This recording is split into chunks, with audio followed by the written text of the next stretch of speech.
Asia cup আর্চারিতে স্বর্ণ জয় করে বীরের বেশে দেশে ফিরলেন আব্দুর রহমান আলিফ।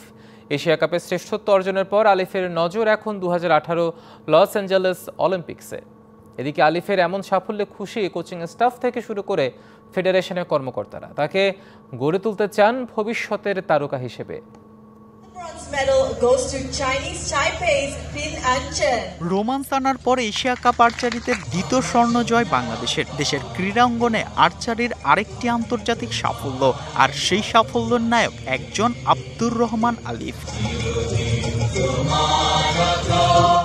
অবশেষে স্বপ্ন জয় করে সিঙ্গাপুর থেকে দেশে ফিরলেন আলিফ। দেশের আর্চারির নতুন এই তারকাকে ঘিরে বিমানবন্দরে ছিল না গণমাধ্যমের হুড়োহুড়ি। তবে আর্চারির সংগঠকরা ইতিমধ্যে তার মাঝে খুঁজেছেন ভবিষ্যতের রোমান্স আনা কিংবা ইমদাদুল হক মিলনকে। যদিও আলিফ হতে চান নিজের স্বপ্নের মতো। লক্ষ্যটা এখন এশিয়ান সার্কিট ছাপিয়ে অলিম্পিক। আমি আলিফ হব। আরএস অলিম্পিকে কোয়ালিফাই করে টিম নিয়ে খেলা, তো এই জন্য আমাদের কি সবগুলো ইন্টারন্যাশনাল কম্পিটিশনে পার্টিসিপেট করতে হবে। তাহলে আমাদের ওয়ার্ল্ড র্যাঙ্কিংগুলো অনেক আগাবে, তাহলে আমরা অলিম্পিকে কোয়ালিফাই করে খেলতে পারবো।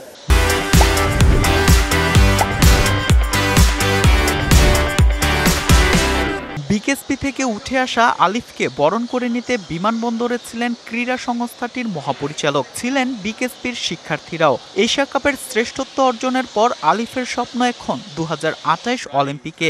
আলিফের কোচ মার্টিন দেখছেন সুন্দর ভবিষ্যতের স্বপ্ন। আলিফের আগে বেশ কিছু সাফল্য পেয়েছিল, সে ফাইনালে আত্মবিশ্বাসী ছিল। তবে এখানে থেমে থাকলেই হবে না, তাকে আরো লম্বা পথ পাড়ি দিতে হবে। স্বর্ণ জেতায় আমি খুশি।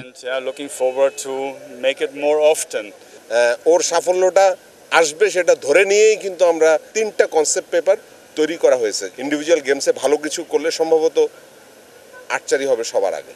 এদিকে এমন সাফল্যের পর আর্চারদের উপর শতভাগ আস্থাশীল ফেডারেশনও। তার কোনো টেনশন ছিল না, আমি তার ভিতর সেই দৃঢ়তাটা দেখেছি এবং তার ফিউচারটা আমি মনে হচ্ছে যে ব্রাইট। পারফরমেন্স ডেভেলপ করতে হবে এবং তারই ধারাবাহিকতায় আমাদের প্রথম এই কয় মাসের মধ্যে আপনি দেখলেন যে আমরা চেষ্টা করেছি কিভাবে উন্নতি করা যায়। আলিফের হাত ধরে এগিয়ে যাবে দেশের আর্চারি, এমন প্রত্যাশা সবার। Saju, DBC news, Dhaka.